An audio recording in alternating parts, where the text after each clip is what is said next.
Hello, guys. Welcome to another episode of the e-commerce lab by Ecomcy, the place where AI related to Amazon FBA private level and e-commerce. My name is Vincenzo Toscano, founder and CEO of Ecomcy, and today we bring another special guest. His name is Thomas Phillips, and he's the CEO at D2C ACO agency, which I will say is one of those solutions that you have to consider right now when it comes to scaling your business beyond Amazon. We know that we get fixated into how things work only on Amazon, but for a lot of those brands that have been struggling on Amazon for the last year, they're already starting to figure out, I have to have a presence of my own website, my own channel. And understanding how ACO works is definitely the key to succeed beyond Amazon, and that's why we're going to be talking with Thomas today. So Thomas, it's a pleasure to have you on the show today. How you doing, my friend? Yeah.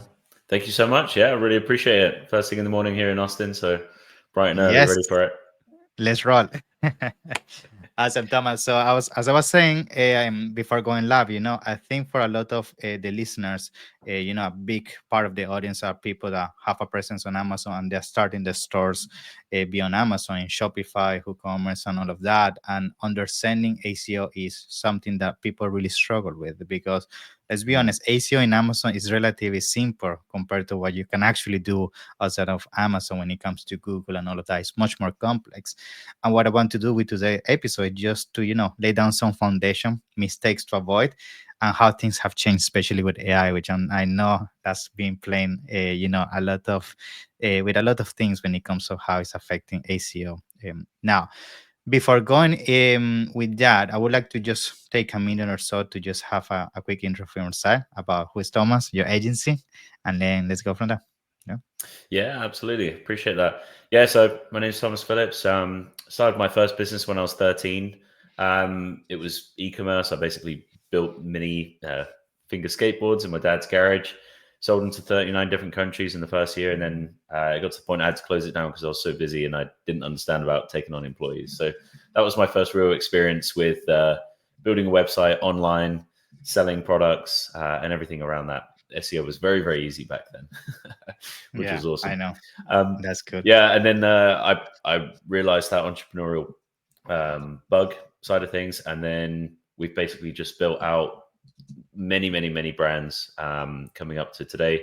Built, scaled, and sold 16 different brands online now, um, and now we're transitioning into helping clients as well as building our own brands in tandem with things, which has been extremely fulfilling, which is awesome. So I get to see sites go up instead of just our few brands from that side of things. So it's yeah, it's been very, very fulfilling so far, which is awesome. That's awesome. And I think, every single time I bring founders to my show, that's one of the things I love the most. Most of us that have agencies and provide solutions out there to entrepreneurs, most of the time this solution come because we went through the struggle ourselves and we had to figure out that for our own business. And now we Oh just yes. essentially don't want you guys to do the same expensive mistakes. I can tell you how many thousands of dollars I wasted trying to figure out Amazon many years ago. I'm sure you also did the same when you were Yep. learning ACO. So, that's the beauty of really putting this knowledge out there and now be able to support so many entrepreneurs to succeed into their journey. Now, let's bring to the conversation ACO because I feel when it comes to ACO, it's such a vast topic. Like there's so many things that you really need to master when it comes to making sure you have a good exposure as an e-commerce brand that a lot of people don't really know how to put together and therefore draft a strategy for their business.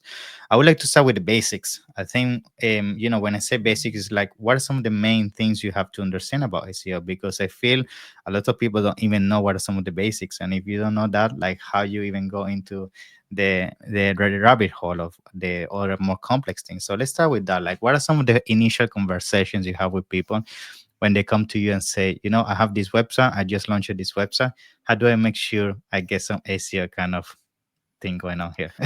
Yeah, excellent question. So I think really understanding, or rather, what we see a lot of newer Shopify stores doing is they just kind of create the products and create the collection pages that they think is associated with the Mhm. right keyword. So what we usually find is that a bunch of the collection pages are just not set up for the actual keyword that is going to bring in the highest ROI. So let's say, for example, like a red hat I've got on the shelf here. Someone might say, oh, this is a burgundy hat with a white outline or something, right? Whereas actually it is a red hat in its core. So if you went after that keyword instead, that keyword is so much bigger than some very, very specific random thing that you might have Mm-hmm. named your product. So what we find is that going back through and doing all the keyword research to find all the different variations of the keywords that people are searching to find that exact product, that is like the core of it. And then we build out the website architecture around that. So is it going Mm-hmm. to be a collection page or is it going to be a product page?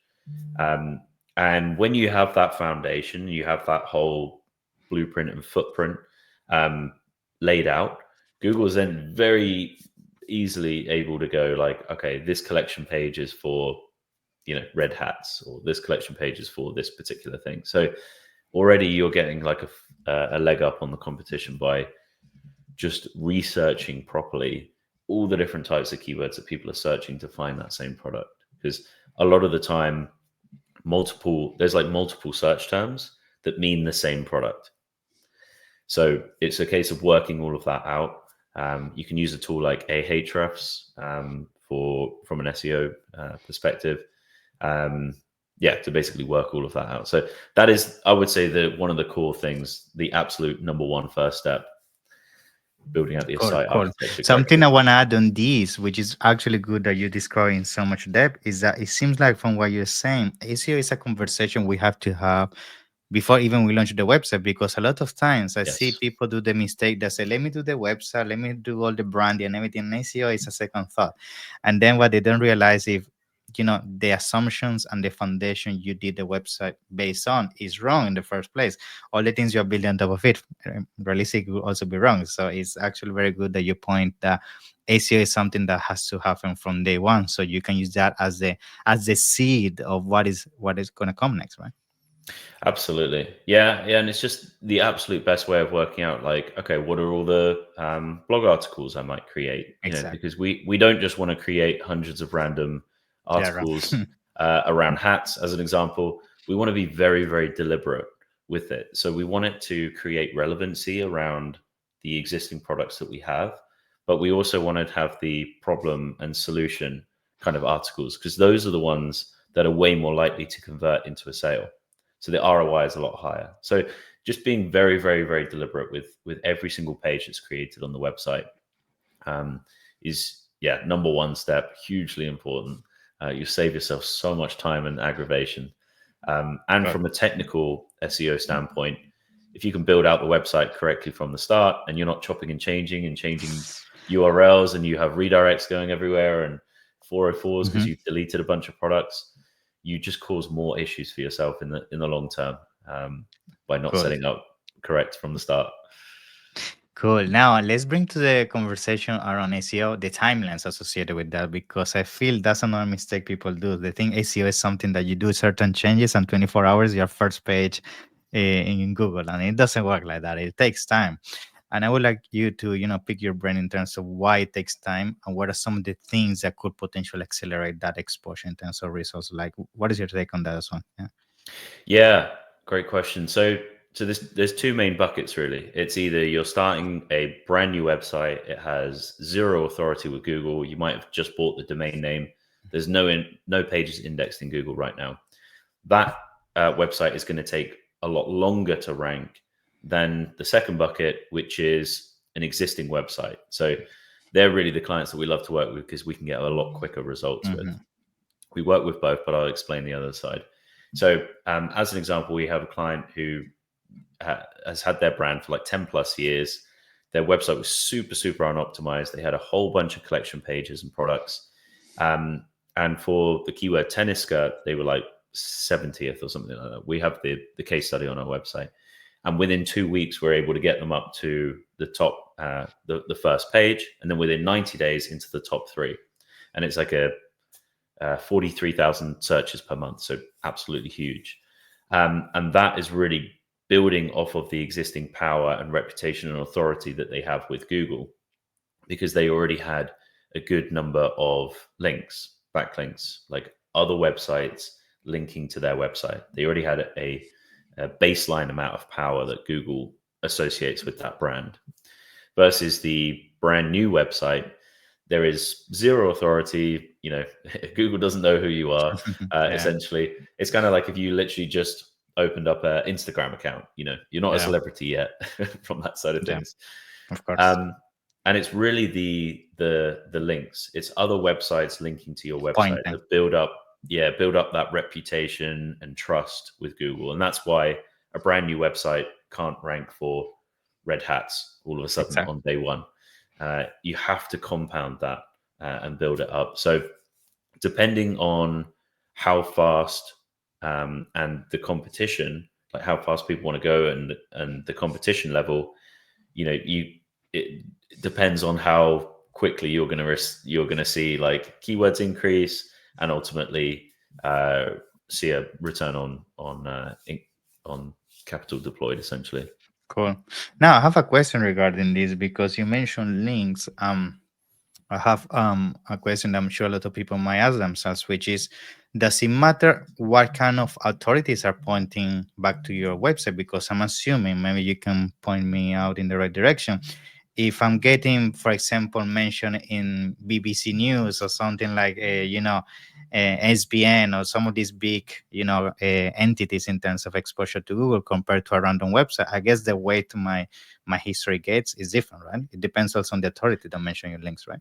Yeah. 100%. Yeah. Not all links are created equal, unfortunately. Um, yeah, and you're 100% correct. A link from Forbes, as an example, Exactly. is 100 times more powerful than a link from your local bakery up the Yeah, road. They exactly. have a Yeah, website, yeah, yeah, from that side of things. So I think looking at links as like a vote of confidence from Google is a really good way of looking at it. Like, um, if the president said, "Hey, go to this pizza shop," versus some random person in the street, who would you trust more? Well, exactly. subjective, I guess, but if it was your best friend versus some randomer in the street, that might be a better analogy. You're going to Cool. trust one source more than the other, and essentially that's the same with links and power. Cool.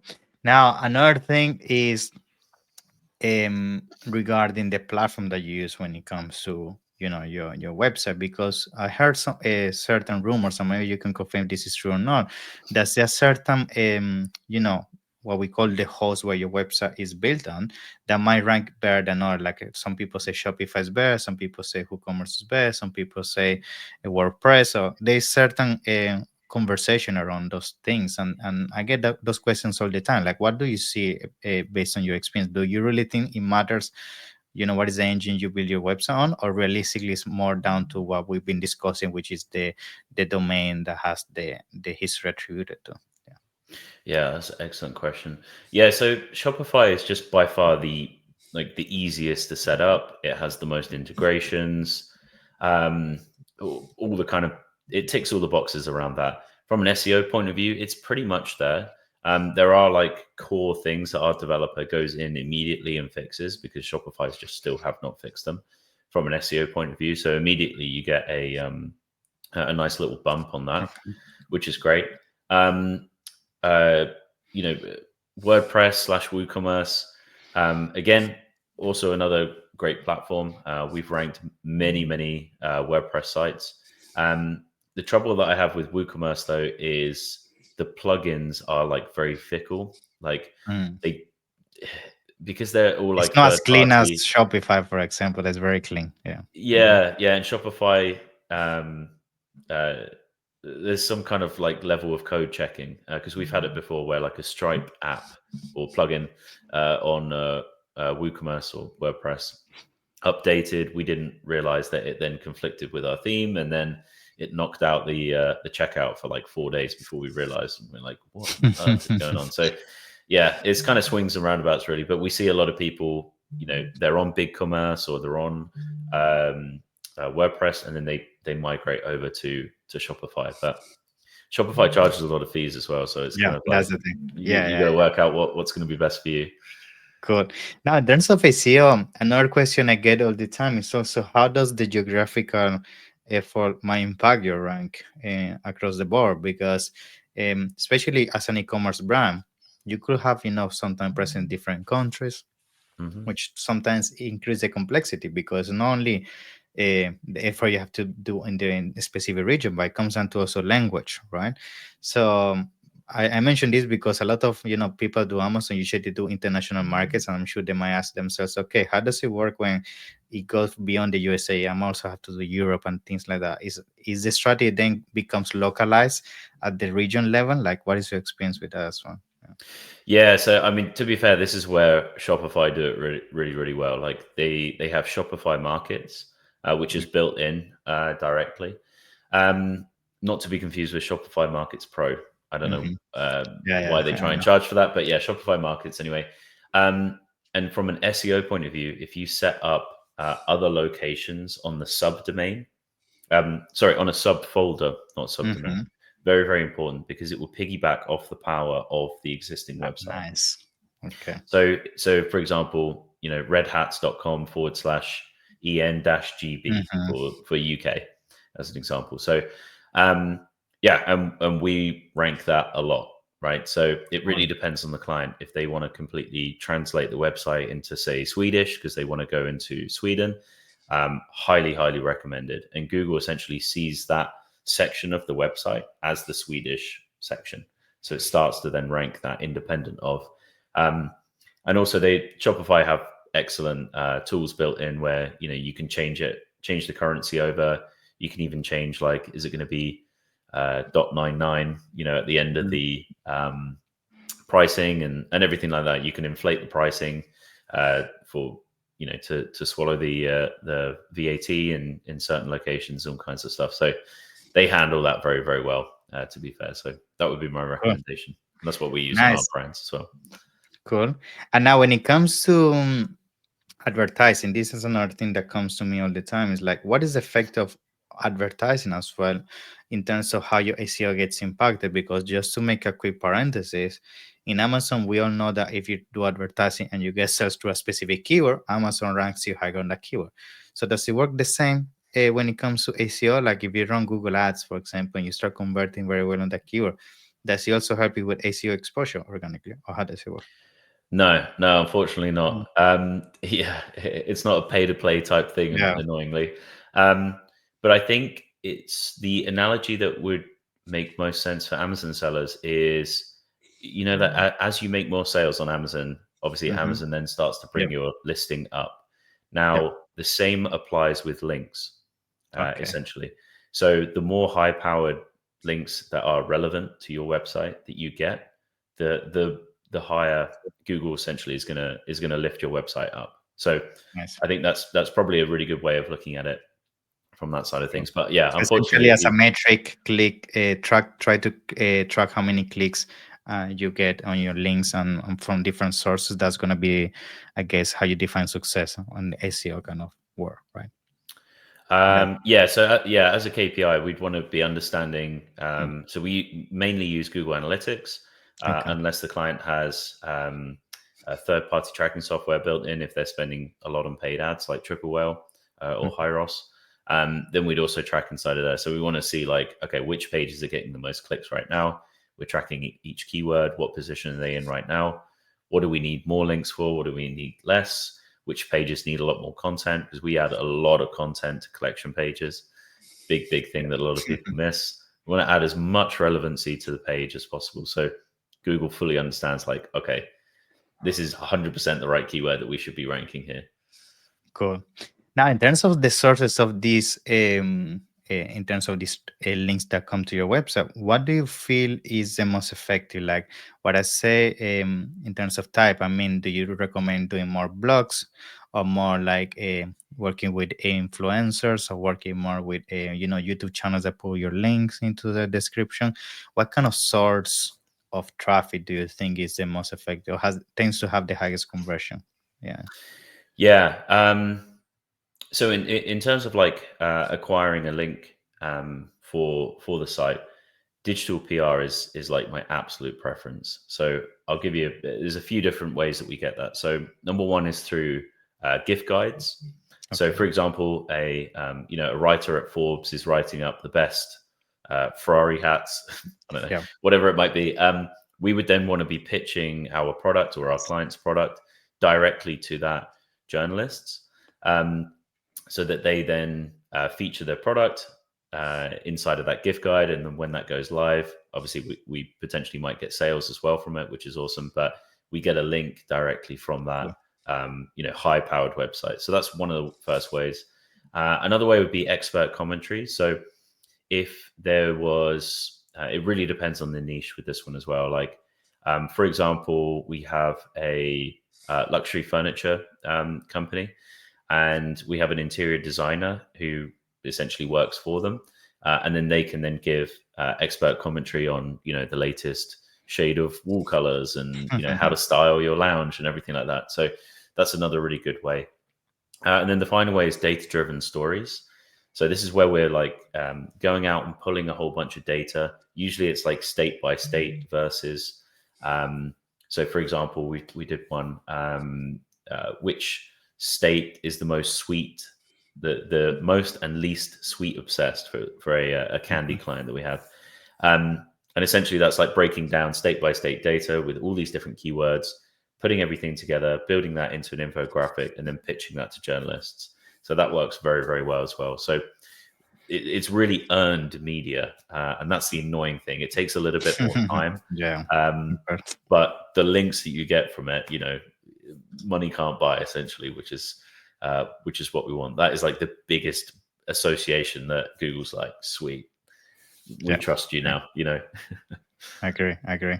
Now, something with these links, does it, in terms of attribution and results that can bring to you, is good enough that your links are mentioning on these, for example, travel guides or gift guides, or it also matters how many times it gets clicked? Like, I guess it has to be a bit of work, a bit of both, because if they only mention the link but nobody clicks, I guess that also has a negative effect to some extent, right? Yeah. I mean, there was like a leak from the Google algorithm.